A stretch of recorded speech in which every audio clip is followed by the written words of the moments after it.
Good afternoon guys, andito na naman ang inyong Inday Bikay.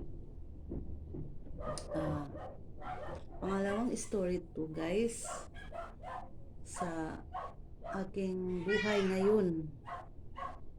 Maingay ang aso guys sa kapitbahay. May pusa pa. Mani, ingay. Ayun na nga guys, ito ang pang part 2 natin. Ito na naman. Malungkot na naman ang aking buhay dito sa aming bahay, na munting bahay. So, iikot ko muna yung camera guys. Ayan.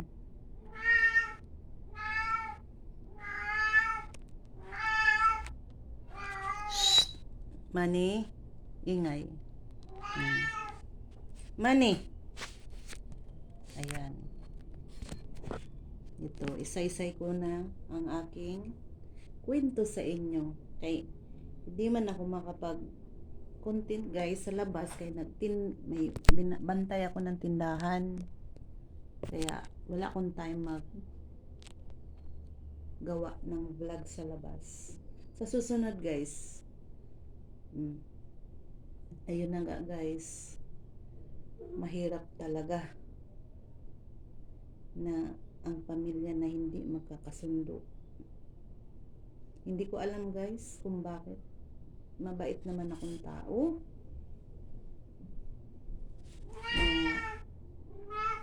Maasikaso sa bahay. Itatanong ko lang sa inyo guys. Bakit ba kung nagkaedad na magbago ba ang samahan? Lalo na sa pag-intriga sa financial sa asawa, magbabago ba guys? Masakit sa akin. Kasi ang isip ko guys sa aking asawa, wala na siyang tiwala sa akin. Umiiyak ako mag-isa guys. Sa sama ng loob ko guys, noong 2024, nag-13 month siya. Kasi kadalasan talaga binigay niya sa akin is 12,000 ang 13 month pay. Security guard siya guys.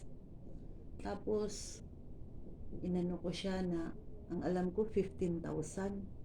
Pero, hindi lang siguro 15,000 guys. Kasi, matagal na siya sa security guard. Isang agency lang siya nga. Yan guys. Ilang taon na siya. Ilang taon na siya ngayon is 58. 58 magre-retired na siya guys. Nabago ang ugali niya guys noong nag-asawa yung babae ko. Masakit sa akin guys dahil pinaaral namin yung babae ko, anak. Hindi ako nagwagi. Hindi naman ako umasa guys sa mga anak o tutulong sa amin. Teka lang. Ano yan? Laki may mga Laki may maangang wala. Wala akong plain lang. Plain lang. ibig na lang. Suka.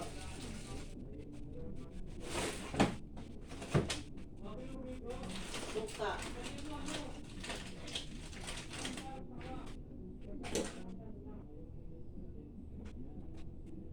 Ulam. Hindi. Tres. Dos. Ano sa akin doon sa Dos nga. Piso lang sobra mo. Ayos ka. Ayan nga guys. Hindi ako nagwagay sa anak ko naman. Nakapagtapos siya guys. Pangarap ko makapagtapos siya guys. Parang may kinabukasan siya sa sarili niya. Iba kasi ang ugali ng anak ko rin guys. May sarili siyang ugali. Spoiled siya sa kanyang ugali. Kaya mula noon, stress ako guys. Sana napanood niya to guys.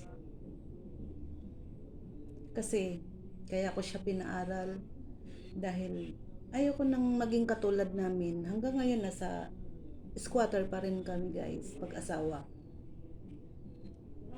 Hindi ko alam kung magbibigay yung anak kong lalaki na magandang kinabukasan sa kanyang sarili.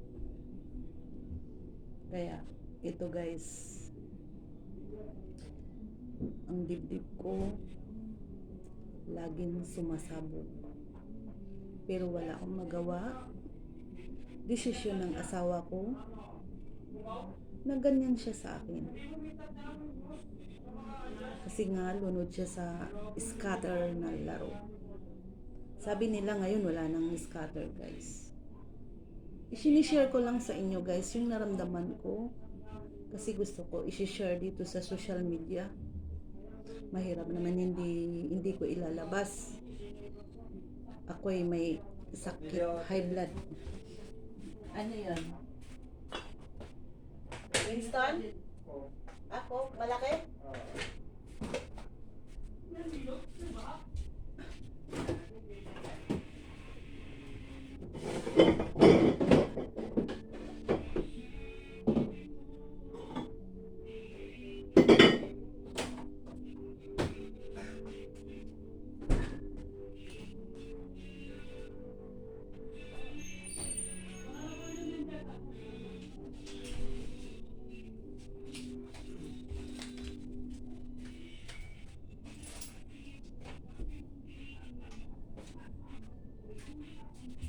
Kaya, may bumibili kasi guys, kaya hindi ko matuloy-tuloy yung kwento ko. Napuputol. Kaya, ayan. Pero, lagi akong nagdadasal sa Panginoon guys. Na maging okay lang ako. At saka, pinagdasal ko na matapos yung isa kong anak. Tumaba ako guys sa problema. Sa stress.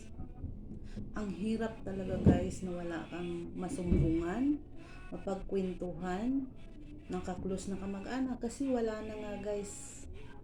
Wala na sila. Kaya sulong-sulo ko talaga guys. Mahirap guys, kaya kayo guys, huwag kayong masyadong maluwag sa mga anak. Yung medyo higpitan nyo rin kunti. Huwag naman higpit na higpit. Lalo na sa ngayon sa mga kabataan, matigas ang ulo. Sa totoo lang, kasi iba na ang generation ngayon guys. Kung sinong magulang ngayon, sinasabi ko lang dahil ako marami akong nadaanan. I'm 53 years old. Hirap hanggang nagkaedad. Hindi naman ako nangarap din guys na yumaman ako. Kasi naranasan ko yung hirap na hirap sa probinsya guys. 1 linggo kamote ang kinakain. Mabuti kung may tanim. Kaya ayoko yung maranasan sa mga anak ko kahit nasa squatter kami. Kasi may trabaho nga naman yung ama nila. Wala. Nag-asawa siya. Ngayon may isa akong apo. Kaya ibalik ko parte sa asawa ko guys. Mag 1 year na kami ngayong November, October. Walang kibuan talaga guys. As in. Wala. Nagdesisyon ako, nakipaghiwalay ako sa kanya. And sabi niya, okay. Total, malaki naman na daw yung anak ko. Anak namin. Sabi ko, hindi ako aalis dito dahil wala akong pamamahay, wala akong mapuntahan. Sabi ko sa kanya, umalis ka dito, ikaw ang umalis. Total, may mga kapatid ka. Ayun, tumutulong siya sa mga kapatid niya. Nagbibigay, inaabangan siya, binibigyan. Mabuti pa yung mga kapatid niya, tinutulungan niya kaysa akin.